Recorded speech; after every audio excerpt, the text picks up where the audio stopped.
Hi friends, this is Sindhu. మనం third class నుంచి 10th class వరకు all subjects each and every topic ప్రతి line to line text book నేర్చుకున్నామండి.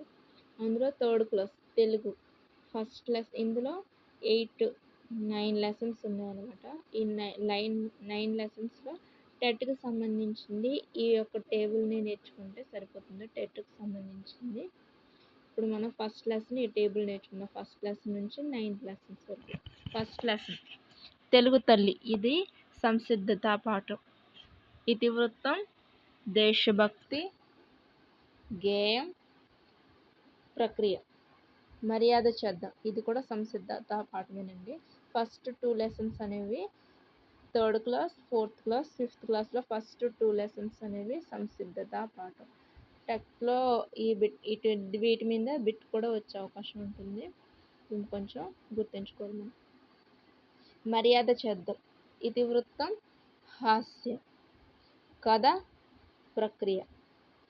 3వ lesson మంచి బాలుడు. ఇతివృత్తం, సహానుభూతి, ప్రక్రియ, గేయ కథ. 4th లెసన్ నా బాల్యం. ఇతివృత్తం, కళలు, ప్రక్రియ, ఆత్మకథ. 5th లెసన్ పొడుపు వెడుపు. ఇతివృత్తం, భాషాభివృద్ధి, ప్రక్రియ, సంభాషణ. 6th లెసన్ మేమే మేకపిల్ల, పరస్పర సహకారం, ప్రక్రియ, కథ అన్నమాట. 7వది పద్యరత్నాలు, నైతిక విలువలు, ఇతివృత్తం, పద్యాలు అనేది ప్రక్రియ. 3వ లెసన్ మా ఊరి పేరు. ఇతివృత్తం, ప్రకృతి వర్ణన, ప్రక్రియ, గేయం. 9th లెసన్ పాఠం తొలి పండుగ. ఇతివృత్తం, సంస్కృతి సాంప్రదాయాలు, ప్రక్రియ, కథనం. ఇప్పుడు మనం లెసన్లోకి వెళ్ళిపోదాం. తెలుగు తల్లి పాఠం పేరు సంసిద్ధత పాఠం. దీని యొక్క కవి పరిచయం, గ్రామర్ పాయింట్స్ చూసుకున్నాం అన్నమాట.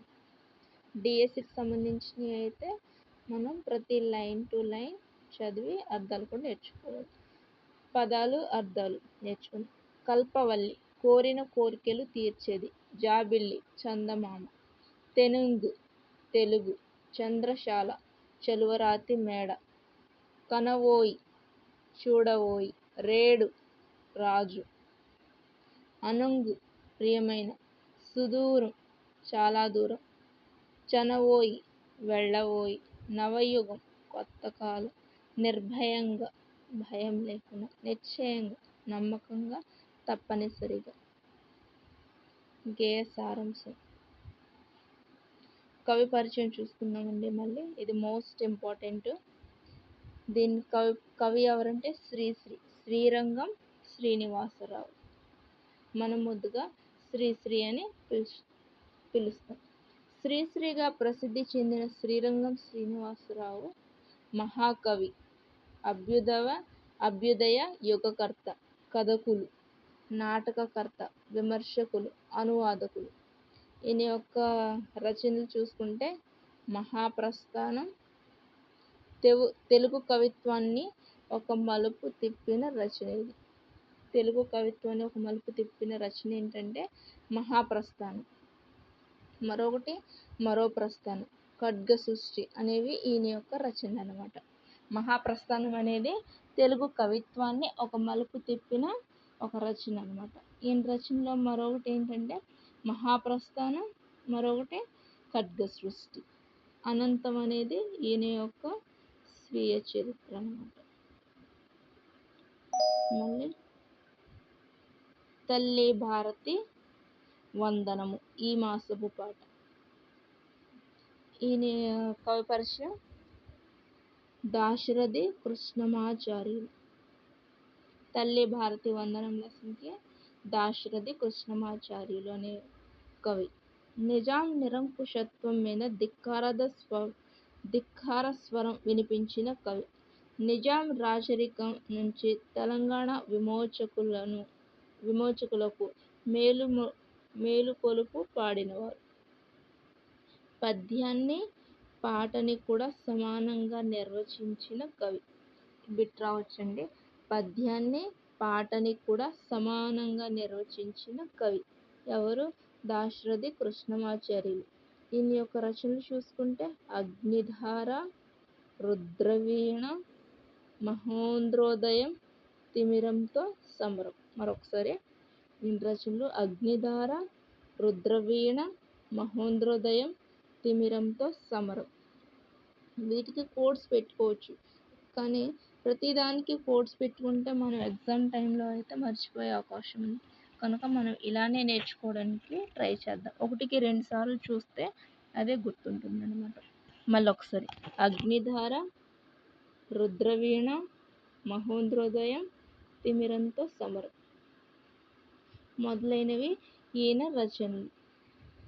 యాత్రాస్మృతి అనేది ఈయన యొక్క స్వీయ చరిత్ర. రీకాల్ చేసుకున్నాం ఒకసారి. ఈయన యొక్క స్వీయ చరిత్ర ఏంటి? యాత్రాస్మృతి. శ్రీశ్రీ యొక్క స్వీయ చరిత్ర ఏంటండి? అనంతం. ఆంధ్రప్రదేశ్ రాష్ట్ర ఆస్థాన కవిగా ఈయన పనిచేశారు అన్నమాట. ఆస్థాన కవిగా ఈయన ఉన్నారు. ఆంధ్రప్రదేశ్ రాష్ట్ర ఆస్థాన కవిగా ఈయన ఉన్నారు. రచనలు ఒకసారి మరొకసారి చూసుకుందాం. అగ్నిధార, రుద్రవీణ, మహోంద్రోదయం, తిమిరంతో సమరం ఈయన యొక్క రచనలు. యాత్రాస్మృతి అనేది ఈయన యొక్క స్వీయ చరిత్ర అన్నమాట. శ్రీశ్రీదైతే అనంతం. ఐకమత్యం అనేది ఈ మాసపు కథ. ఈ మాసపు కథలో ఐకమత్యం యొక్క కవి లియో టాల్స్టాయ్. మనకి ఈయన పేరు ఇంగ్లీష్లో కూడా వస్తుందండి.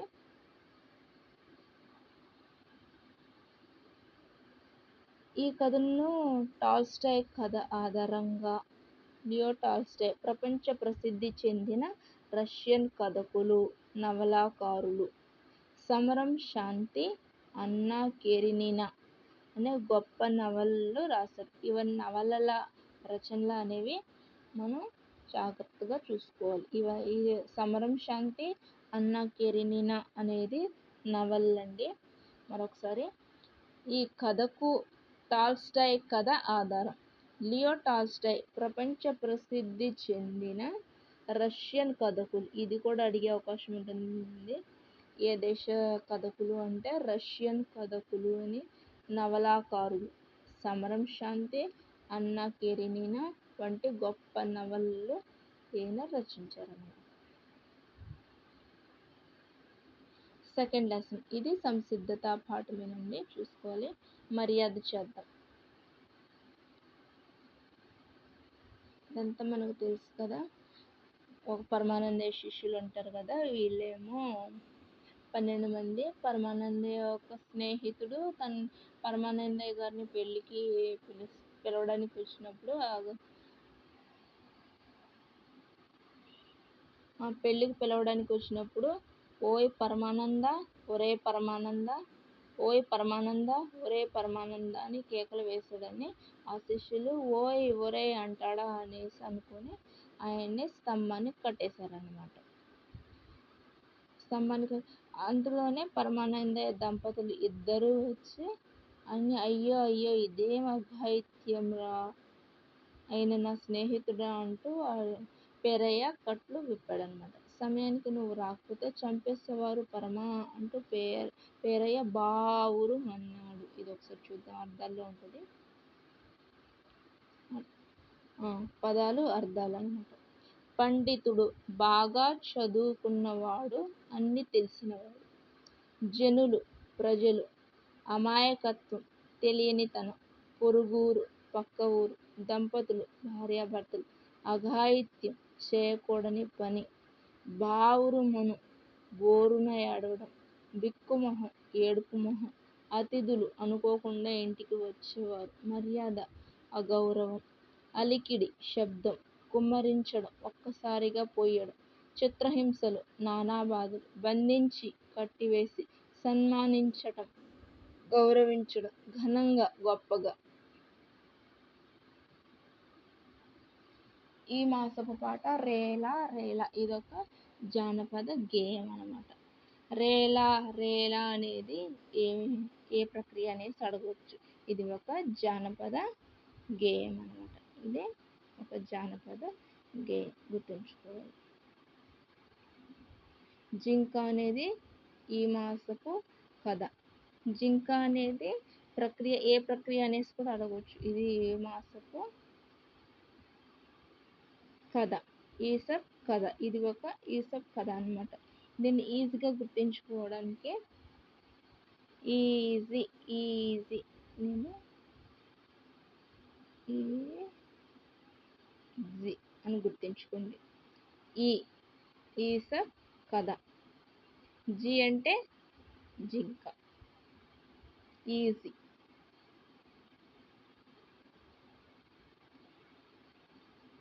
ఈసప్ కథకు గ్రీకు పురాణ కథగా ప్రసిద్ధి. ఈసప్ కథలు గ్రీకు పురాణ కథలుగా ప్రసిద్ధి. ఈసప్ కథలు దేనికి ప్రసిద్ధి అండి? గ్రీకు పురాణ కథలకు ప్రసిద్ధి. ఇవి 2500 సంవత్సరాల నాటి ఈ కథలు ప్రపంచ భాషల్లోకి అనువదించబడ్డాయి.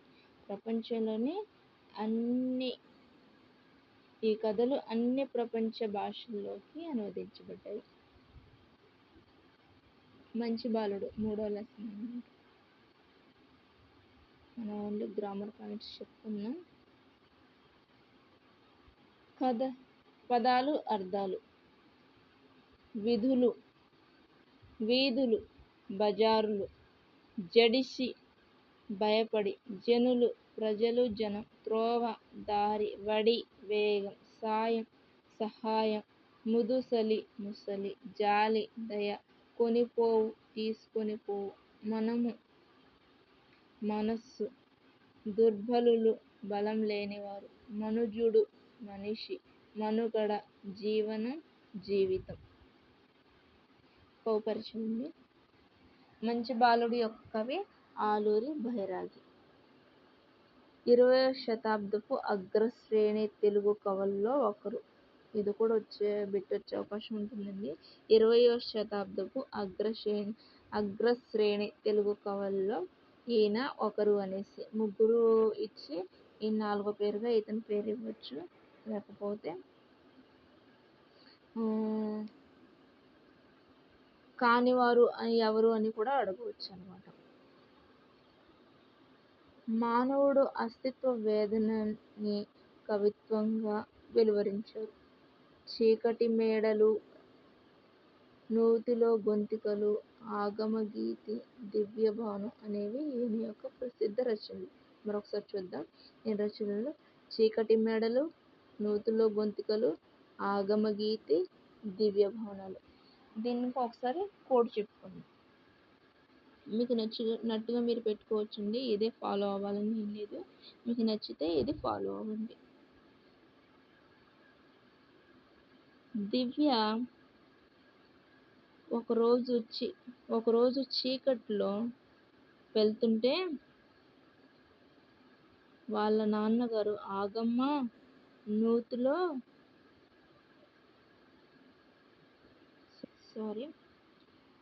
దివ్యని వాళ్ళ నాన్నగారు ఆగమ్మా చీకట్లో వెళ్ళొద్దు, గోతులుంటాయి, ఆగు దివ్య అనేసి అన్నారు. దివ్య అంటే దివ్య భవనం, చీకట్లో అంటే చీకటి మేడలు, నూతులు ఉంటాయంటే నూతులో గొంతుకలు, ఆగమ్మ అంటే ఆగమగీతి. ఈ బాలల కోసం చక్కటి గేయ కథలు రచించారు. కేంద్ర సాహిత్య అకాడమీ అవార్డు పురస్కారం కూడా పొందుకున్నారు. దేనికంటే ఆగమగీతి అనే రచనకి కేంద్ర సాహిత్య అకాడమీ పురస్కారం కూడా ఈయన పొందుకున్నారన్నమాట. గ్రామర్ పాయింట్ చూసుకుందాం. పదజాలం. తళతళ అంటే ఇవి జంట పదాలు. జంట పదాలు ఎలాంటి చకచక, కలకల, వలవల, సలసల ఇలాంటివి జంట పదాలు అన్నమాట. మెరుపు, మెరుపులు. పై మాటల్లో మొదటిది ఒకటే ఏకవచనం అంటే ఒక మెరుపు. రెండో మాట మొదటి దానికి లు చేర్చినది అంటే ఒకటి కంటే ఎక్కువ ఉన్నాయని అర్థం, అంటే బహువచనం. క్రింది పదాలకు బహువచనాలు రాయండి. కేక, కేకలు, దీనికి లు చేర్చాలి. పిల్ల, పిల్లలు. కళ, కళలు. అడుగు, అడుగులు. ఇలా అన్నమాట. లు అన్న చివరిలో చేరిస్తే అది బహువచనంగా మారుతుంది అన్నమాట. ఇదేం మనకు స్వీయ రచన అవసరం లేదండి, సృజనాత్మకత కూడా అవసరం లేదు, మనకి ప్రశంస అవసరం లేదు. భాషాంశాలలో ఫుల్ స్టాప్ గురించి ఇచ్చాడు. ఫుల్ స్టాప్ అనేది మనకి ఈ భాషాంశాలలో మనకి టెట్కి అవసరమైనది ఇది. నేను వాక్యాంత బిందువును, వాక్యం చివరన ఉంటాను. ఇదేంటండి, వాక్యాంత బిందువు, వాక్యం చివరిలో ఉంటుంది. దీన్ని మనం ఏమంటాం ఒకసారి చూసుకుందాం. పై వాక్యాల చివర ఈ వాక్యాలు చదువుతామండి. ఫస్ట్, తేజ బడికి వెళ్ళాడు, ఫుల్ స్టాప్. నేను రేపు సినిమాకు వెళ్తాను, ఫుల్ స్టాప్. మా తోట చాలా అందంగా ఉంటుంది, ఫుల్ స్టాప్. చివరిలో చూడండి, మీకు కూడా తెలుస్తుంది చివరిలో.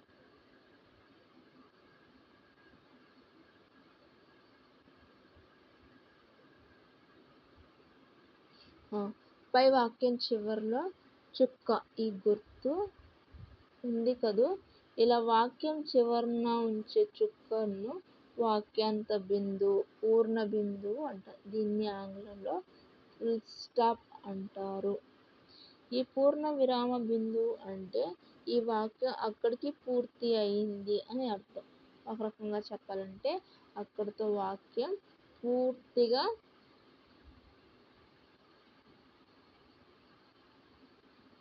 అయిపోయిందని అర్థం అన్నమాట. ఆ వాక్యం ఇంకా పూర్తి మీనింగ్ ఇస్తుంది అన్నమాట ఈ వాక్యం ఫుల్ స్టాప్. ఇక్కడ చూద్దామండి, కింది పేరా చదవండి, పూర్ణ విరామాన్ని సరైన చోట ఉంచండి. ఇప్పుడు మనం ఫుల్ స్టాప్ని ఎక్కడెక్కడ పెట్టాలో ఈ వాక్యం, ఈ ఒక పేరాని చదివి పెడదాం. ఒక అడవిలో కుందేలు ఉంది, ఇక్కడ ఫుల్ స్టాప్, ఫుల్ స్టాప్. అది ఆడుకుంటూ కాలు జారి పడింది, ఫుల్ స్టాప్, కాలు జారి పడింది. దాని కాలికి దెబ్బ తగిలింది, ఫుల్ స్టాప్. కదలలేక ఏడ్చింది, ఫుల్ స్టాప్. కోతి వచ్చింది, కుందేలును ఆసుపత్రికి తీసుకొని పోయింది, ఫుల్ స్టాప్ అన్నమాట.